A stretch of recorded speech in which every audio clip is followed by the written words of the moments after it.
I came home early from work. My fiancée was in our bed with him. When she saw me, she laughed and said, "Guess you know now. I wasn't supposed to be home that early." My foreman had cut the shift short because of a supply delay, and I figured it was a chance to surprise Marissa. We'd been engaged 6 months, living together for a little over a year, and although things between us had felt different lately, I chalked it up to the stress of planning a wedding. We both worked long hours, and I thought if I showed up with dinner and her favorite bottle of wine, maybe we'd have one of those rare quiet nights where things actually felt easy again. The apartment lights were on when I pulled into the lot, but I didn't see her car in its usual spot. That didn't make sense. She never left them on if she went out. My first thought was that maybe her mother had dropped by or her friend Janelle had come over. But then I noticed something else. A black pickup truck parked 2 buildings over. I didn't recognize it, but something about the way it was angled, half hidden behind the dumpster, made me pause. I grabbed the takeout bags, climbed the stairs, and unlocked the door. The living room looked normal, maybe a little messier than usual. Her shoes by the couch, a sweater thrown across the armrest, a half-empty glass of wine on the coffee table. I remember thinking she must have started without me, which almost made me smile. But then I heard it. A muffled laugh. A low voice. Coming from the bedroom. I froze in the hallway. It's strange what the brain does in moments like that. You don't want to believe it, so you invent other explanations. Maybe she left the TV on. Maybe someone was FaceTiming her. Maybe. But then another sound cut through, sharp and unmistakable. A moan. The takeout bag slipped from my hand and hit the floor with a dull thud. I felt my stomach drop like I'd stepped off a cliff. I didn't storm in. I didn't shout. Something colder than anger took over. I walked straight to the bedroom, opened the door, and stood there. And there she was. Marissa, my fiancée, on our bed, with another man. The blanket tangled around their bodies, her hair wild, her skin flushed. His hand was on her waist like he'd held her 1,000 times before. They both looked up at me, startled for maybe a second. Then something happened I'll never forget. She laughed. Not nervous laughter. Not guilty laughter. A sharp, mocking laugh, like the joke was on me. "Guess you know now," she said, almost smug. The man beside her, Trevor Holt, I realized, an old acquaintance I hadn't seen in years, didn't even bother to move. He leaned back against the headboard like he owned the place. His eyes flicked over me, then back to her, and the smirk that spread across his face made me want to put him through the wall. For a moment, the three of us just stayed there in silence. I didn't shout. My throat was tight, my chest heavy, but I held myself still. I saw Marissa waiting for me to explode. When I didn't, she shifted, almost uncomfortable. I finally said, "How long?" She shrugged, as if it was nothing. "A while." Trevor chuckled low in his throat, and I thought my hands might break from how tightly I was clenching them. I didn't fight. I didn't cry. I just turned, walked out, and shut the bedroom door behind me. The wine glass on the table caught my eye. I picked it up and set it in the sink, almost mechanically, like I needed to do something normal to stop the madness in my head. The takeout sat spilled on the floor by the door. I stepped around it, grabbed my jacket, and walked outside. The air felt sharp against my face. My hands were shaking, but I lit a cigarette and leaned against the railing. Down below, I saw the black pickup truck again. So it was his. He hadn't even bothered to hide it properly. I don't know how long I stood out there. Long enough for the cigarette to burn down to the filter. Long enough to hear the creak of the bed frame through the wall, like they weren't even pretending to stop. My neighbors passed on the walkway and gave me curious glances, probably wondering why I looked like someone had shot my dog. Eventually, I went back inside. The apartment was quiet now. I thought maybe they'd left. But when I stepped into the hallway, I saw the bedroom door still closed, a sliver of light beneath it. Their voices low, murmuring. I sat on the couch. I didn't turn on the TV. I didn't move. Just sat there in the half-dark, staring at the wall, until finally the door opened. Marissa came out first, her hair tied up, makeup smudged, wearing the robe I bought her last Christmas. She didn't look ashamed.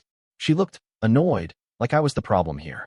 Trevor followed, fully dressed now, and he didn't even look at me when he walked to the door. She lingered. "Don't wait up," she said flatly, then set her engagement ring on the coffee table like it was an old receipt she didn't need anymore. I didn't reply. She grabbed my wallet from the counter and slipped out with him. The door shut behind them. Silence. I picked up the ring. For a second, I almost laughed too, because the diamond I'd worked 2 jobs to afford suddenly looked cheap in the glow of the lamp. I set it back down. My eyes drifted to the floor where the takeout still sat spilled. Grease staining the carpet. Cold noodles strewn across the plastic. That somehow felt worse than anything else, that the night I tried to bring home dinner had turned into this. I cleaned up slowly, one piece at a time. Put the ruined food in the trash. Wiped the table. Rinsed the glass she'd left behind. By the time I finished, it was past midnight. The apartment was still. My phone buzzed once on the counter. A text from her. Don't blow up my phone tonight. We'll talk later. I didn't answer. Instead, I went into the bedroom. The sheets smelled like cologne that wasn't mine. I stripped them off, bundled them into the laundry bag, and threw it out onto the balcony. I couldn't bring myself to sleep in there. I laid down on the couch, staring at the ceiling. The ring glinted faintly from where she'd left it. Somewhere between exhaustion and rage, I thought. She didn't just betray me. She mocked me. In my own home. In my own bed. And she thought she'd walked away with everything. The next morning, the apartment was still heavy with silence. I hadn't slept much on the couch, only drifted in and out, staring at the ceiling until the daylight crept through the blinds. My phone buzzed a few times on the counter, but I ignored it. I already knew who it was. When I finally checked, there were 2 messages from Marissa. We'll talk when I'm ready.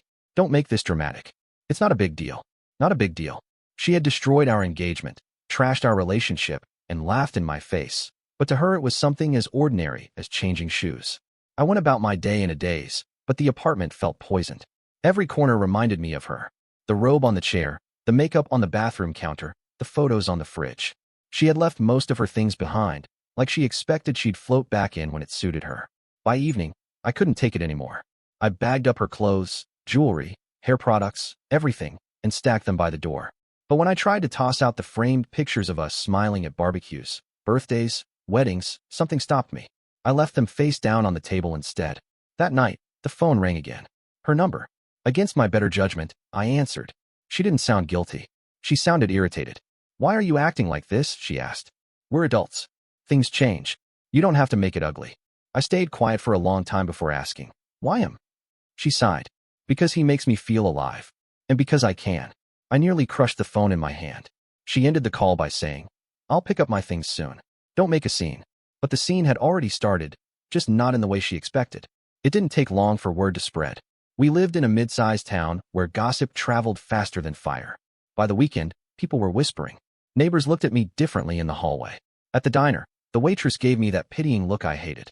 Worse, I couldn't avoid running into people who knew us both. At the grocery store, one of Marissa's co-workers cornered me by the frozen foods. I'm so sorry, she said in hushed tones. She's been different lately. We all saw it. But nobody thought she'd actually do it. I forced a polite nod and moved on. But each time it happened, it dug deeper. Everyone knew. Everyone. By Monday, I decided to go to her parents' house. Maybe they'd knock some sense into her. Maybe they'd at least tell me why she was doing this. Her mother answered the door, looking nervous when she saw me standing there. Daniel, she said softly, this isn't a good time. I just need to talk, I said. To both of you. Please. She let me in reluctantly. Her father sat in the living room, sipping coffee, eyes on the TV. When he noticed me, he gave a slight nod but didn't get up. I explained everything in as steady a voice as I could manage. I told them how I'd come home early, what I'd seen, what she'd said. Her father barely reacted. Her mother pursed her lips, then finally spoke. Daniel, she deserves to be happy. If she feels that way with someone else, who are we to stop her? It hit me like a punch. She was engaged to me. I said. We were planning a wedding. Your daughter laughed in my face while she was in bed with another man. And you're telling me she deserves this? Her mother looked down. Her father muttered, maybe it's better you know now than after the vows. I left before I said something I couldn't take back. 2 nights later, I made the mistake of going to my usual bar. I needed a drink, needed to sit somewhere that wasn't filled with reminders of her. I should have known better. I walked in and froze. Marissa was there. With him. Trevor had his arms slung around her like he was claiming territory. She spotted me before I could turn away. And she smiled. Not a warm smile. A sharp, cruel one. I sat at the bar anyway, ordered a whiskey, tried to pretend I didn't care. But I could feel their presence behind me, her laugh cutting through the music. It was deliberate. She wanted me to hear. Eventually, I heard her voice clear as day. I only stayed with him until something better came along. The words stung worse than anything. My hands tightened around the glass. I turned. She was watching me now, eyes glinting. Trevor smirked beside her. I stood, walked over, and the bar went quieter. People knew what was happening. I looked straight at her. Tell them, I said, loud enough for the room. Tell them who paid your bills. Who drove you to work when your car broke down. Who worked overtime so you could shop every weekend. Tell them who actually gave a damn about you while you played pretend. Her face changed. The smug mask cracked, and for the first time, I saw something real, panic. Trevor shifted like he was about to say something, but I stared him down. You think you found something better? You'll see how long that lasts when the money runs dry. The bar stayed silent. Then whispers started. Marissa grabbed her purse and stormed out. Trevor followed, glaring at me, but he didn't say a word. I sat back at the bar, ordered another whiskey, and the bartender leaned close. "You all right, man?" I wasn't. Not even close. But for the first time, I felt like the truth had been ripped open, and she couldn't hide behind her laughter anymore. The fallout was swift. Mutual friends started choosing sides, and most of them didn't choose hers. Stories began circulating about how she'd flirted with Trevor at parties even when I was standing right there, about how she had badmouthed me behind my back for months. She tried to spin it. On social media, she posted photos of her and Trevor smiling, captioned with lines like "finally free" and "true love always finds a way." But the comments weren't what she expected. People weren't cheering. They were asking questions. Some even called her out directly. By the end of the week, she deleted half her posts. I thought maybe she'd keep her distance after that. But I was wrong. On Friday night, there was a knock at my door. I opened it, and there she was. Not laughing now. Not smug. Her hair was a mess. Her eyes glassy, like she hadn't slept. "Can we talk?" she asked. I leaned against the doorframe, blocking her way. "Talk about what?" "You already said it all." She looked over her shoulder as if checking the hallway, then back at me. "Trevor's not who I thought. He's different when it's just us. He gets angry. He's not." I cut her off. "Not my problem." Her voice cracked, softer this time. "I just need someone who understands." I almost laughed at the irony. She had laughed at me when I caught her cheating, told me not to be dramatic, mocked me in public, and now she wanted sympathy. I shut the door without another word. But as I leaned against it, heart pounding, I realized something. This wasn't over. Not by a long shot. She wasn't just going to fade from my life quietly. She was unraveling, and she would drag me into it whether I liked it or not. That weekend, I saw her again, this time not by accident. I was at a friend's birthday gathering, trying to distract myself, when she walked in with Trevor. They hadn't been invited by the host. They just showed up. The room tensed immediately. People whispered. Some looked at me like they expected me to blow up. Instead, I stood, raised my glass, and said calmly, "To Trevor, the man who thinks sleeping with another man's fiancée is an accomplishment." The room went silent. Marissa's cheeks burned. Trevor's jaw clenched, but he stayed seated. I continued, "I hope you both enjoy each other. Because everyone here knows exactly how you started. And we all know how things that start like that usually end." The host quickly tried to change the subject, but the damage was done. Marissa grabbed Trevor's arm and stormed out again. That night, my phone buzzed with another message from her. This time it wasn't smug. "You'll regret embarrassing me like that." I stared at the screen, and for the first time since it all began, I felt a flicker of something dangerous. She wasn't just hurt. She was planning something, and I had no idea how far she would go. The warning signs came quickly. After that night at the party, Marissa's polished little world started slipping. At first, it was whispers, people muttering about how Trevor had a temper, about fights breaking out when he drank. Then came the stories of unpaid tabs, of him shouting at bartenders, of his truck getting repossessed in the middle of the night. I didn't need to go looking for these things. They reached me on their own. Mutual friends called or texted, some out of pity, some out of schadenfreude. Everyone loves a spectacle, and Marissa had turned herself into one. But then the chaos stopped being rumors and came knocking on my own door. It was nearly midnight on a Thursday when I heard it. Hard, desperate pounding. I opened the door, and there she was, Marissa. Makeup smeared, hair wild, a bruise shadowing her cheekbone. She smelled of vodka and smoke. "Please," she whispered, voice trembling. "He's not who I thought." For a moment, I just stared at her. The same woman who had laughed in my face, who had strutted into a bar with another man and mocked me, now stood shaking in the hallway like a stray. She stepped closer. "Just let me in. I need a place to think. Just for tonight." I didn't move. Every instinct told me to slam the door. But there was something in her eyes, fear, genuine fear, that stopped me. Against my better judgment, I opened the door wider. She collapsed onto the couch, hugging her knees, staring at the floor. Silence stretched. Finally, she spoke. "Trevor's not who he pretends to be. He gets jealous, angry. He's rough when he drinks. I thought I was escaping something with you. But..." Her voice trailed off. I sat across from her, arms folded. "And now you want me to what?" "Save you." Her head snapped up. "I'm not asking for that. Daniel, I don't know where else to go. He's dangerous. I don't even know why I'm telling you this." I could have told her why. Because despite everything, she still thought of me as the steady one, the fallback, the man who wouldn't let her drown no matter how many times she spat in his face. But I didn't say it. I let her sit there, trembling, until she finally drifted into uneasy sleep on the couch. When I woke in the morning, she was gone. No note. Just gone. 2 days later, I saw her again. Not at my door this time, but at the grocery store. She looked composed again, hair neat, clothes pressed, the bruise covered with makeup. And Trevor was with her. The sight of him made my stomach tighten. He caught me staring, and his grin widened, sharp and mocking. He slung his arm around Marissa's shoulders like she was a trophy. She avoided my eyes. As I walked past them, he called out, "Hey, Reed. Nice couch you got there. Comfortable." I froze mid-step. Marissa flinched. He laughed. I didn't answer. I kept walking, but the heat in my chest burned long after I left the store. The Real explosion came the following week. It was late afternoon at my workplace, a warehouse on the edge of town. I was loading supplies with 2 coworkers when I heard shouting in the distance. At first I thought it was just a customer arguing, but then I recognized the voice. Trevor. He stormed across the lot, face red, fists clenched. Marissa trailed behind him, trying to pull him back, but he shook her off. "Reed," he bellowed. "We need to talk." My coworker stepped aside, unsure what to do. I dropped the box I was carrying and faced him. "About what?" He closed the distance fast. "About you filling her head with lies. About you thinking you can just sit there like some saint while she crawls back to you behind my back." Marissa's face drained of color. "Trevor, stop." He shoved her aside, eyes locked on me. "She's mine now. You hear me? Mine. And if I catch you so much as looking at her, I'll." He lunged. It happened fast. His fist swung wide, grazing my jaw. Instinct took over. I shoved him back, but he came again, more reckless this time. The fight turned ugly, boxes crashing, coworkers shouting, Marissa screaming for him to stop. I remember the moment I grabbed his shirt, yanked him forward, and drove him against the steel frame of a shelf.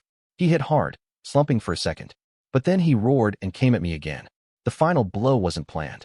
He slipped, stumbled, and I pushed him off. His head cracked against the concrete floor with a sickening thud. Silence. My coworkers rushed forward. Marissa fell to her knees beside him, shaking him, screaming his name. Blood trickled from his temple. Someone called an ambulance. I stood frozen, chest heaving, adrenaline surging through me. Every eye in the warehouse was on me. When the paramedics arrived, they strapped him to a stretcher, still unconscious. Marissa glared at me with raw fury. "You've ruined everything," she hissed. And just like that, they were gone. The police came next. 2 officers asked questions, took statements. My coworkers vouched for me, said Trevor threw the first punch, that he was out of control, that I only defended myself.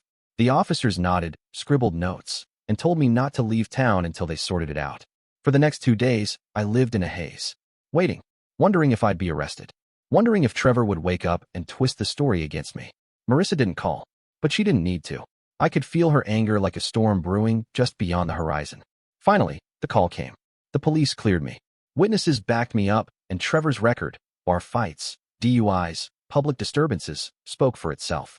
I was free, but that wasn't the end. Not even close. 2 nights later, I woke to another knock at my door. Slow, deliberate. I opened it, and there she was again. Marissa. Her face was pale, eyes rimmed red. "He's in the hospital," she said quietly. "They don't know if he'll recover fully. He keeps asking about you." I said nothing. She stepped closer, lowering her voice. "This is your fault. You wanted this.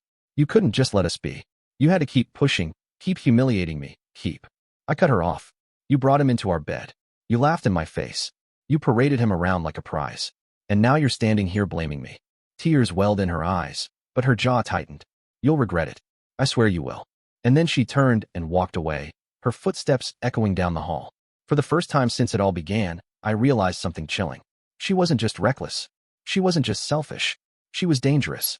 Trevor might have been the one bleeding in the hospital, but Marissa, she was the one pulling strings, twisting stories, spreading poison. And she wasn't done with me yet. I shut the door, locked it, and leaned against it, my pulse pounding in my ears.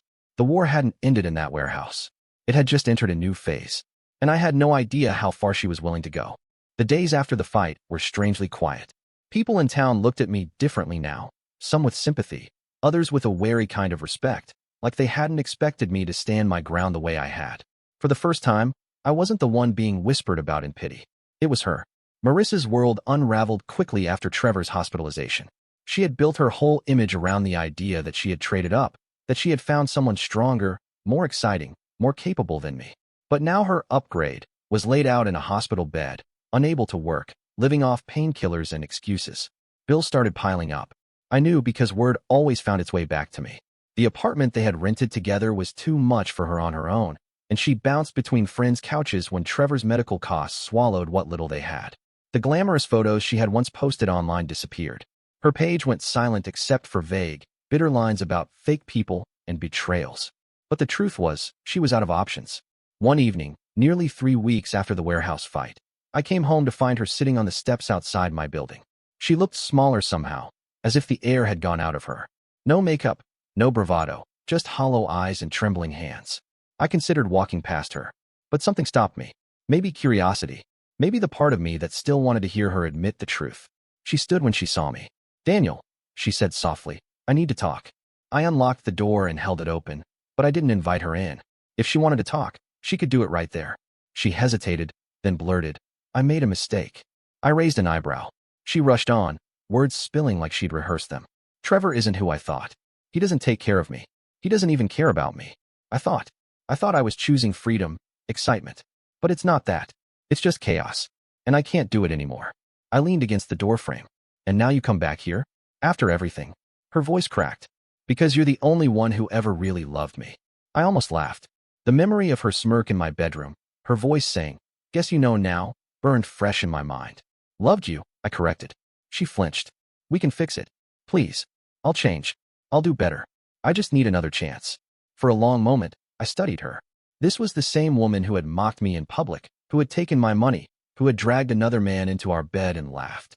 Now she stood there begging like a stranger who had lost everything. I shook my head slowly. "You don't get another chance." Her eyes widened, as if she hadn't even considered that answer. "Daniel." I cut her off. "You chose him. You mocked me.